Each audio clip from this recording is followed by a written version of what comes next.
السلام عليكم. بسم الله الرحمن الرحيم. الحمد لله رب العالمين وصلى الله على سيدنا محمد وعلى آله وصحبه وسلم. رب اشرح لي صدري ويسر لي أمري واحلل عقدة من لساني يفقه قولي. It's really an honor to be with you all today, and I was asked to share some thoughts about some of the traditions of the Prophet Muhammad SAW, around giving. And one of the first traditions that came to mind when I thought about this was something I heard in college, and it really stayed with me. And it stayed with me because the way that the Prophet Muhammad SAW spoke and taught us clarified the reality of things. We see things a certain way and it seems a certain way, and then he tells us about how they really are. And this is seen in a story that's related in the Sunan of Imam at-Tirmidhi, where Aisha radiallahu anha, she talks about how she was home and they had slaughtered a sheep. And in slaughtering the sheep, they gave all of that sheep to charity, as sadaqah, right? As charity, except for the shoulder. And the Prophet Muhammad SAW, he returns home and he asks Aisha, Sayyidah Aisha radiallahu anha, what remains of it? And so Aisha radiallahu anha, she responds and says, nothing remains of it but its shoulder. And the Prophet Muhammad SAW said, all of it remains but its shoulder. What does he mean when he says this? She says nothing remains except for the shoulder because they gave it away. And he says, no, actually, all of it remains except for the shoulder. All of it endures. All of it is going to be with them until, is going to be there for them, inshallah, in al-akhirah, because that's what's given for the sake of Allah. And that part which they ate and they enjoyed, that's the part that actually went away. But what actually remained is what they gave. And so in this story, we see how with our faith, we have clarity about the reality of sadaqah, that it's something that stays, it endures. There's a legacy that's left behind through it. And something that we were taught as students, when we were studying overseas, was from one of the teachers. He mentioned that in the Quran, we have these three themes that keep repeating themselves. And the first theme, he said, is Tawheed, right? The theology of the oneness of Allah and all that is related to that, all that is related to that reality. And the second is Tazkiyatun Nafs, the purification of our souls. And the third he mentioned was Al-Umran, or the building civilizations, civilization building. And when we look at these three, a lot of times we as a community, we start with civilization building. We start with how do we build something? How do we become active? And what we don't realize sometimes is that this third theme is really a manifestation of the first two, right? It's a manifestation of faith, practiced properly, understood properly. It's a manifestation of the purification of hearts. That's where these beautiful civilizations came from. And we see that we have a nostalgia for what once was in the ummah of the Prophet Muhammad SAW. There are exhibits called the 1001 Inventions that talk about the history of the advancements that were made by Muslim scholars, inventors. And we visit that with, again, nostalgia. Like, this is who we were. We were a people who our greatness led to greatness in the whole world. But where did that really come from? We visit masajid and structures. They become tourist destinations, whether it's the Taj Mahal in India or the Alhambra in Spain. And we think, like, what kind of people built these civilizations, right? And built these, not just the structures themselves, but what informed them, right? What their strength that informed these walls. And we take pride in the fact that the first university was built by a woman in Qayrouan, and that Islam spread through trade, right, and not war. We look at the history of charitable endowments, right, awqaf, and how in some of the Muslim lands, over 50% of the inhabitable lands were actually designated as charitable endowments for different sectors of people who needed help. And that in the Ottoman Empire, women were actually some of the most active members of society in charitable endowments. And these really express like who we are in our height. But again, what informed that strength? What informed that ability to build civilizations? It was faith. It was actually the practicing of our faith, the internalizing of our faith and the purification of hearts.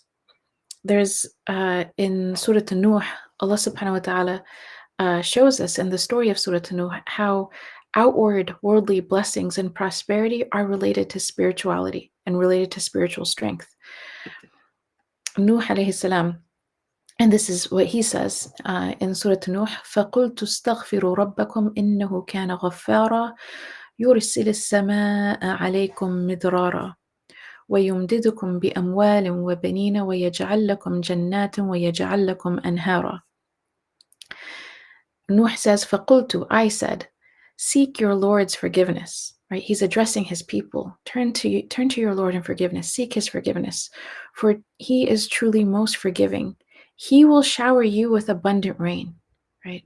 So immediately after tawbah, immediately after turning to God and asking for his forgiveness, and this is a spiritual act, the next thing that he mentions is that he will shower you with abundant rain and supply you with wealth and children and give you gardens as well as rivers. This will be, the source of your worldly well-being as well as your well-being in the hereafter. And so we have this realization, again, from our tradition and from the Quran, that we as an ummah, we do well, we do better, we become strong when it's all founded upon strength of spirituality and strength in our relationship with God. And there's another story like this that I just recently learned, and I think it's really beautiful. And it's when Umar ibn Abdul Aziz, he became the Khalifa of the Muslims. There was a shepherd who comes down from the mountain, and he comes and asks the people, who became the ruler? And the people ask him, why are you asking this? And he says, because whenever a righteous person becomes a ruler, then the wolves and the lions, they don't attack our sheep. And so essentially what happened was he noticed that the wolves and the lions in the mountains were not attacking his livestock. And so he knew something had changed. And so he comes down, what has changed? A righteous person, right? A righteous, and this is specifically a pattern he saw when a salih comes to power. So again, this idea that our outward strength in the world and our outward well-being in the world is really tied to our spiritual strength and our connection to God. And just as spiritual strength leads to blessings, and it's not just blessings for the believers, it's blessings for everyone. This is how it's enjoyed in the world. Similarly, spiritual decay for the believers, it leads to hardship for everyone. It leads to civilizational decline. It leads to oppressors in the world getting the upper hand, and not just getting the upper hand, but being able to harm Muslims wherever they are.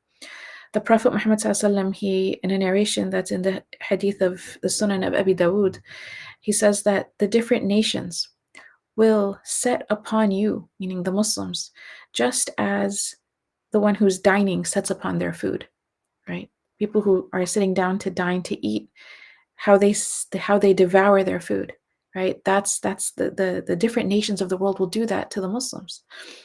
And so one of the companions asks, will it be because our numbers will be small? And the Prophet Muhammad ﷺ, he says, no, rather on that day, you will be many, like the foam on top of the ocean. But there's going to be a wahn. There's going to be a wahn in the hearts of the believer. And so one of the companions asks, and what is this wahn, O Messenger of Allah? And he responds and he says, love of this world and hatred of death, or hatred of the hereafter, right? Love of this world. That's where the weakness comes from. And so the ability to give generously for that which we know Allah loves is a very spiritual act, right? Because we're looking at something physically and we are recognizing that the spiritual reality of giving is very different. Like outwardly, it looks like I'm giving something away, but in reality, I'm actually getting a lot more. I'm getting so much more. I'm getting infinitely more than I gave. And so the more a person gives, the more a person is attesting to their faith in this reality, that all of it remains. Everything that I'm giving, actually all of it remains, right? Except for that shoulder. Whatever I didn't give is what actually goes away. And so going back to this nostalgia we have for like the greatness of the Muslim civilizations of the past, and we think about even it's depicted in cinema that became viral, all over the Muslim world. The series like the Ertugrul series, and we look back at these times, and we're like, why were they the way they were? Where did they come up with this courage? Where do they have this strength? And you find even in the series, it's tied to their faith. It's tied to their spiritual strength. And again, this idea of the Prophet Muhammad SAW reframing things for us and clarifying to us the reality of things. One of my favorite traditions that I've said before here, and I'll say it again now, is where the Prophet Muhammad SAW, he says, "Abghuni fi du'afa fa innama tunsarun wa turzaqun bi du'afaikum." Seek me among the poor, for truly you are given victory and you are given sustenance because of the weak among you, the weak and poor, right? Du'afa is a word that can mean weak, poor, marginalized, downtrodden. Like, be with these people. This is the Prophet ﷺ is saying, I'm with them, seek me among them. And in that is an indication for us to be with them as well. If we're with them, right, it's because of them that the rest of us enjoy what we enjoy. Because of them, you are given victory. Because of them, you are given wealth and sustenance. And so something I also take from this is there's no project that I want success for, right? In the developed world, quote unquote developed world, or first world, that I will just work on for its own sake without also realizing at the same time that the success of this project doesn't just come from getting the flyer right, making the most beautiful event, having it organized in the best way, but it also actually really comes from the connection of the people of this event and the program itself and the institution itself to the most downtrodden, right? It's the people who are marginalized, the people who need the most help, right? By us being connected to them individually, right? To by us being a people who support the impoverished, and that we help those who are most in need first, right? That's almost a prerequisite for me to then go back into any project that I'm seeking success in this world, and hoping for success in it. Is like, no, I desperately need to find the du'afa and to give to them, and to give to them knowing that they are from the most honored of Allah's servants. I'm not doing them a favor when I give to them. They're doing me a favor. I do well in my life. I enjoy what I enjoy because they endure what they endure. So for me to give to them is, it's like their haqq, it's their right over me, that I um, that I honor, that secret is within them. The Prophet Muhammad SAW saying to seek me among them, right? We are given sustenance, we're given wealth because of these people amongst us. And so then when we look at giving, and we also look at the greatest objectives of Islamic law, the top two being the preservation of religion and the preservation of life. Oftentimes, uh, if we want to give to a cause, it is for one of them or the other. Either it's in a school in which we are that contributes to the preservation of faith, or an institution or a masjid, or it is something that feeds the hungry, the impoverished, and works on sustainability for people who don't have access to it. And usually they're two separate projects. In very rare cases, are we able to give to something that is both? That giving to this helps in the preservation of faith, and it also helps in the preservation of lives. And one of the projects that's like this is the Guinea Bissau Project that supports the new Muslims in Guinea Bissau. And Guinea Bissau is one of the most underdeveloped places in the world. Even getting supplies to the people in villages is very difficult because the roads are not paved. The infrastructure is just not there. In order to help them, they have to actually build the infrastructure from scratch. Even something as simple as building a well, and so that the women in the village don't have to walk for hours every day to procure their daily water. And at the same time, on this level, feeding them and providing food and providing institutions that will sustainably help take care of the people there, there's also an additional element of preserving faith. They're new Muslims, right? They're new Muslims to Islam, and they don't know how to read the Quran. They don't know how to pray. All of this needs educational institutions to teach villages of people who all became Muslim together just a few years ago. And this is a project that then takes care of both of these. I just wanted to share with you all some of the achievements of this project. 2,000 people are in their Islamic education program. The Bissau Project has been on the ground in 15 villages. Over $150,000 in US aid have been given as direct support to new Muslims, widows, and orphans. They're provided a daily meal to every student in their educational program. They also have a new initiative of virtual learning, which helps for highly qualified teachers abroad to develop for them from amongst themselves their own best teachers. They have farming and infrastructure, social enterprises established, and these are established in such a way that they're profitable. So again, so that it doesn't just give them, for that one time, but it helps to build the projects that will continue to give to them after they're gone. They have renovated masajid, schools, and developing a boarding school as well to train future leaders for Guinea-Bissau. And so these are just some of the achievements that's mentioned on the Launch Good page. One thing I wanted to also say about the Guinea-Bissau project is that when I first heard about it, one of the things that first came to mind was that this is one of the, like in the modern era, I don't actually know of another story in my own lifetime where a wave of people came and accepted Islam together.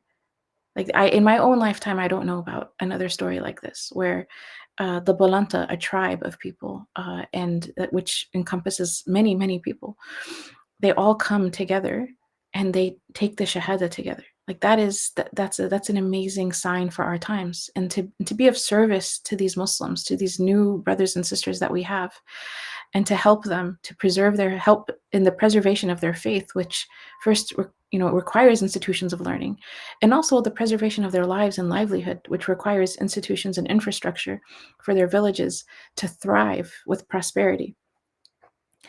That is going to be related again to our own hearts. It's going to be related to how much do we believe in the beautiful traditions of the Prophet Muhammad SAW when he says all of it remains except for the shoulder, right? That when we give, we're not losing anything. He's told us that ma naqasa min malin min sadaqah, that no wealth is actually lost when we give sadaqah. And just as there's, 1,001 inventions exhibit, I would say there's probably a 1,001 stories of, and probably more, of people who gave an amount of wealth one day, and that amount of wealth the exact same amount came back the next day, right? Sometimes even in the same moment. There are countless stories of people giving for the sake of Allah, a charity, and that money getting replaced for them right away. So we don't actually lose. No matter how much we give, we don't lose in this life, and we only win in the next life. And so, subhanAllah, giving is not really giving, according to our tradition, is just getting. We're not losing anything at all. Giving is an act of actually getting and receiving the blessings of Allah subhanahu wa ta'ala in this life, and the blessings of Allah subhanahu wa ta'ala in the next life. And so I want to encourage all of us that when we look to ourselves and our time and the legacy that we want to leave behind in terms of contributing to the civilization building of the time and places which Allah has placed us in, to connect whatever we're trying to do to the spiritual foundations that the Prophet Muhammad SAW has taught us. And part of that is really recognizing that sadaqah, there's a secret in sadaqah, and there's a secret in the people that are in need of the sadaqah. And the reality of all of that is that we are the ones who are most in need of giving. We are more in need of giving to them than they are in need of receiving from us. And it's the blessing of giving is something that ties us to the generosity of Allah subhanahu wa ta'ala. That the more generous we are with others, the more generous Allah subhanahu wa ta'ala is with us. and that Allah subhanahu wa ta'ala is in the aid of his servant so long as the servant is in the aid of his brother or sister. And so again, it's a win-win situation. The Prophet Muhammad SAW is described as having always been generous, but in the month of Ramadan, he was the most generous. And the tradition of the Prophet Muhammad SAW mentions that in Ramadan, Jibreel alayhi salam would review the Quran with him. And this was also something in that, something in it's the way the hadith comes is that Jibreel would review the Quran with him, and the Prophet Muhammad SAW was the most generous. So there's like a link between the reviewing of the Quran in the month of Ramadan and the relationship with the Quran in the month of Ramadan, and somehow how that makes an already generous prophet of ours even more generous, described as he was like the free blowing wind, the free blowing wind. And so may Allah subhanahu wa ta'ala help us to be like that in the month of Ramadan. May every verse of Quran that we read inspire that in our hearts, the desire to give for the sake of Allah subhanahu wa ta'ala, with whatever amount we have, right? The Prophet ﷺ said to save ourselves from fire, even if it's with half a date. So it's not about how much we give. Some people have less; they can't give as much as other people. But it's what are we able to do? And really, sometimes it's also said to give until it hurts, right? Because if you give where you're comfortable, there's still a measurement in your mind that may be related to how things seem in this world. But when you give to a point where it kind of hurts, it kind of makes you uncomfortable. Okay, now you're getting into the giving that acknowledges and is affirming the unseen, right? Because that's why it's making you uncomfortable. Is because I have to acknowledge something about the unseen reality of what I'm doing, and in that is where our growth comes. In that is where, inshallah, the blessing also is. And so I say this, and whatever is wrong and mistaken is from myself and shaitan, and whatever is correct is from Allah subhanahu wa ta'ala. Thank you all, and may Allah accept from all of us in this blessed month. Assalamu alaikum.